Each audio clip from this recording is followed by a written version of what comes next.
What's up, everybody? It's AJ with etrailer.com. Today we're going to be checking out the Rhino Rack Vortex kit that goes on your factory rails on your camper shell. So this is how you can put roof bars up on your camper shell and then haul stuff on top of it and on the inside of the truck bed. Let's check it out.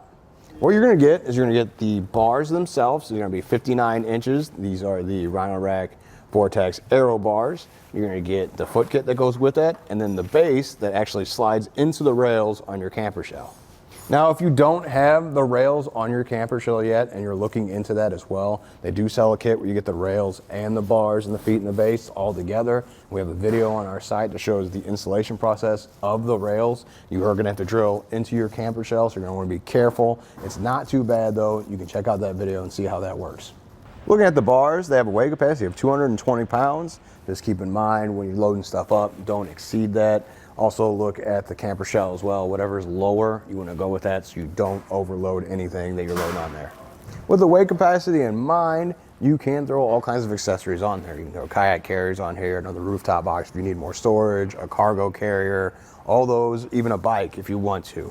Now you can go two different ways of doing that. You can use accessories that clamp around. There's plenty of space with the camper and the bars, which that will vary on your vehicle or on your truck or camper, but you can see there's plenty of space here. If there are hand knobs to turn, you can still do that. Now you can also use the track here. Just peel back this rubber, take off the locking end cap and show you. If you have T-track accessories, use the blue key you got with your kit and turn and unlock the end cap so you can just slide it off. Then peel back the rubber and slide in your T-tracks into position. Now, if you have the same accessories you use all the time, you can cut these so they're ready to go when you slide it in there. Today, we just cut them to length with the bars because it's gonna cut down that wind noise and drag when you're driving. I'm gonna have the foot pack with our cover here. They do lock, so I'm just gonna unlock it, remove the cover, and this is how it's gonna operate. So you don't need any tools once you get up here. You're just gonna push these two red tabs together. That's gonna pull in the sides, and you can remove it from this base. This is gonna stay here. You can even put a cap on it to cover it up when you're not in use, so it looks nice in factory all the time. But I like how easy it is to install these or take them off. So you push them into the middle, the red in the center. That way you see there's no cylinders on the side. Drops into the base, pull back. Now they might not slide all the way into place. You just push down, now it's locked. The bars are made out of aluminum and have a black powder coat finish on there, so they're very lightweight, so really easy to lift up here and set into place on the camper shell, which is good. And it's not too bad to put everything together and get up here. Check out how we did it. Got everything on the table. Now let's look at how to install the foot. I got one over here already installed. We got the hardware right here. And here's the foot. So they say to slide this block into the channels on the bar first. I find this method is a little bit easier. You just line up with that hole at the bottom. We're gonna go washer and lock washer on our bolt.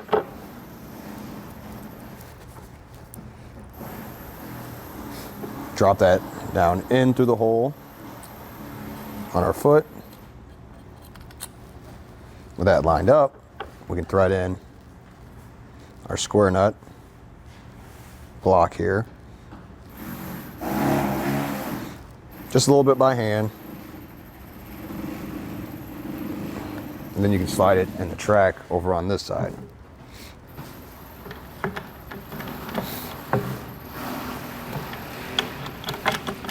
Lines up with the grooves.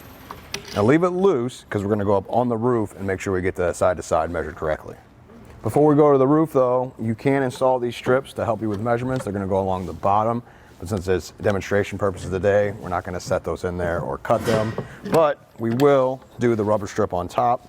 So you see, I've already put a couple of them in. Now those are inside the bars when you unpackage everything, just in case you don't think you have them in the box. You can just work those in from side to side like this. You're gonna get to the end. You are gonna have to cut one of these rubber strips to length to make sure it gets the whole channel. So if you use the channel, the T-track for your accessories, you might have to cut these around there. But if you don't, it's nice to put it in there. It's just gonna take out that noise and wind drag when you're going down the road. Now we'll put our end caps on, use the key to lock them in place. Before we put our bars up here, we need to install the base and the rails. So I have the hardware and the tool that comes included. This will be another bolt with a washer and a lock washer. We'll drop that down into the base, line up with one of the holes on the outside. You see I've already installed the other one, and then we're gonna thread it into the plate at the bottom. Just get it started, because then we're going to slide it into the track. So I need it on there just a little bit. Line up with this end, see the gaps there, and push that down. Same with the other one. You line it up with the other bases. So you're doing the first one, you line this one on, leave it loose, set the other ones in place, measure from side to side to make sure they're even. That way the bars go across evenly like you want them to. And once you have it in place, you just tighten it down with that same wrench. Looking at the base, you see that we have the covers on there. I like that factory look. When the bars aren't installed, it still looks nice with that cover on there. So we're gonna go ahead and pop that off so we can set our rails into place. Now, with everything still loose, we're just gonna get it close to the base on both sides. It might help to have somebody else on the other side to hold the bar, but we can do this the way we're doing it now. You're gonna make sure you try and get it even on both sides. So I'm gonna go ahead and lock this side in. You push the 2 red tabs, it falls into place. Push down, make sure they snap out. That means it's installed, so now I don't have to worry about this side going anywhere. You can try and even it out. Looks like we have to go that way a little bit more. And I'll go on the other side and adjust the foot. Another trick is you can push in on the red tabs, then push them inside the foot so it slides down into the base. Then you're gonna adjust the side to side. So looks like we need to go in just a little bit here.